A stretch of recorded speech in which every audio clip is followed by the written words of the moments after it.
So, how do you build a winning strategy when the future feels like a total mystery? I mean, it's the question that keeps leaders up at night. Today, we're going to explore a really powerful tool designed for exactly that challenge, scenario planning. Let's dive right in. Here's our game plan for this explainer. First, we'll look at why traditional strategy is kind of crumbling in our increasingly chaotic world. Then we'll introduce scenario planning as this powerful alternative. We're going to walk through the step-by-step playbook, see it in action with some incredible real-world examples. And finally, we'll talk about how you can use these ideas to build a truly future-ready organization. All right, let's set the stage. Why is this topic so urgent right now?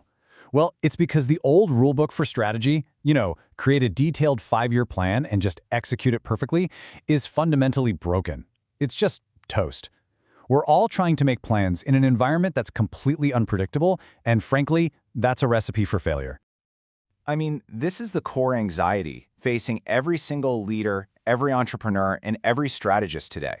You have to make these big, long-term bets, but the ground is constantly shifting right under your feet. It's a massive challenge, and you know what? It is not going away. We live in what people call a VUCA world. That stands for volatile, uncertain, complex, and ambiguous. And you feel it, right? Global pandemics, the explosive rise of AI, huge geopolitical shocks, fragile supply chains. The old way of creating a single, straight-line strategic plan just assumed a level of predictability that simply doesn't exist anymore. So if the old compass is broken, what do we replace it with? I mean, we can't just navigate blind. This brings us to the core mindset shift of scenario planning. Instead of trying to predict the one right path forward, you prepare to win on multiple different paths. This slide just captures that mindset shift perfectly. See, forecasting tries to be right. It's all about hitting a single distant target.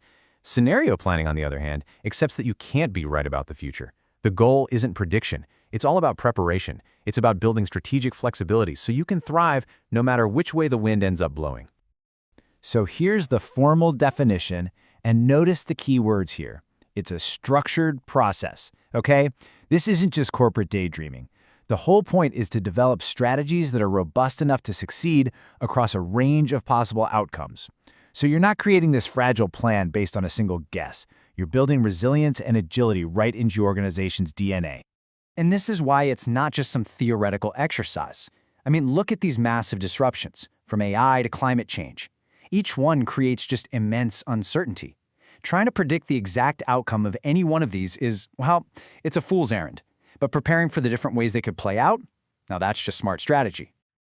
I love this quote because it perfectly captures the whole philosophy. You don't fight the waves. You learn how to build a boat that can handle any storm. You just accept uncertainty and you focus on what you can control, your own preparedness. Okay, so we've covered the what and the why. Now let's get into the how. This is where we move from the big idea to the practical steps you can actually take with the scenario planning playbook. This is the fun part. At first glance, this might look a little complex, but it's actually a really logical flow. You start with a core strategic question, you scan the horizon for major forces of change, and then, and this is the absolute key, you isolate the forces that are both highly uncertain and would have the biggest impact. Those become the building blocks for your future scenarios. So that second step often uses a framework like PESTLE to make sure you're looking in all the right places.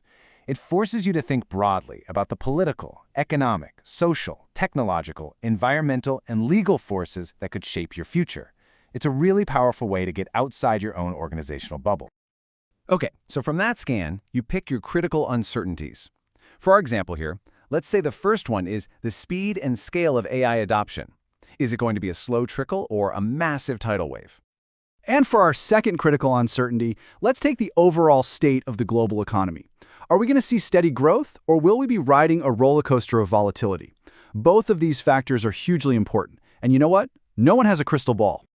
And here's where the magic happens. By plotting those two uncertainties on this 2x2 matrix, you instantly generate 4 very different but plausible future worlds. And each one gets a name to bring its story to life. A digital renaissance world requires a completely different strategy than an AI survival economy. This is the core of the exercise, imagining these different worlds so you can actually prepare for them. So that's the framework. But does this stuff actually work in the real world? Oh, absolutely. Let's look at 2 fantastic case studies that prove its power and the massive advantage you get from being prepared rather than just being predictive. Okay, this is the classic example for a reason. In the early 70s, Shell's planners went through this exact process and imagined a future where oil-producing nations might team up to restrict supply. Their competitors just dismissed it as fantasy. Well, when the 1973 oil crisis hit, Shell was ready. They weren't just prepared, they thrived, while everyone else was thrown into chaos. And this really gets to the heart of the lesson from that story. The goal was not to predict the exact date of the crisis. The goal was to build the institutional muscle and the strategic options to be resilient if a shock like that occurred. It's about being shock-resistant. For a more modern example, just look at Netflix. They didn't place a single bet on a future of unlimited bandwidth and friendly regulations. Nope. They actively engineered options. They invested in compression technology just in case bandwidth became an issue. They pushed into original content to defend against the day when studios would inevitably pull their libraries. See, they didn't predict the future. They built a business that could win in several different versions of it. All right, so we've seen the theory and the practice. Let's bring it all home. How do you take these powerful lessons and use them to build an organization that is truly ready for whatever comes next? Well, it starts by embedding preparation, not prediction, into your culture. A future-ready company thinks in terms of flexibility. It's all about having options, being able to pivot quickly, and constantly reskilling your people. You replace these rigid, monolithic structures with modular ones that can be easily reconfigured. In this new world, agility really is the new certainty. And as you put this into practice, there are a few crucial rules to follow. First, you have to involve diverse voices from across your organization, not just the executive suite. Second, you have to fight the urge to pick a favorite or most likely scenario. That defeats the whole purpose of preparing for multiple outcomes. And most importantly, you have to remember that these are living documents. The world changes, so your scenarios have to evolve too. This is the ultimate takeaway. Stop trying to be a fortune teller. Start being a brilliant preparer. Build the resilience, the options, and the mindset to thrive not just in one future, but in any of them. And that leaves us with the final, and I think the most important question.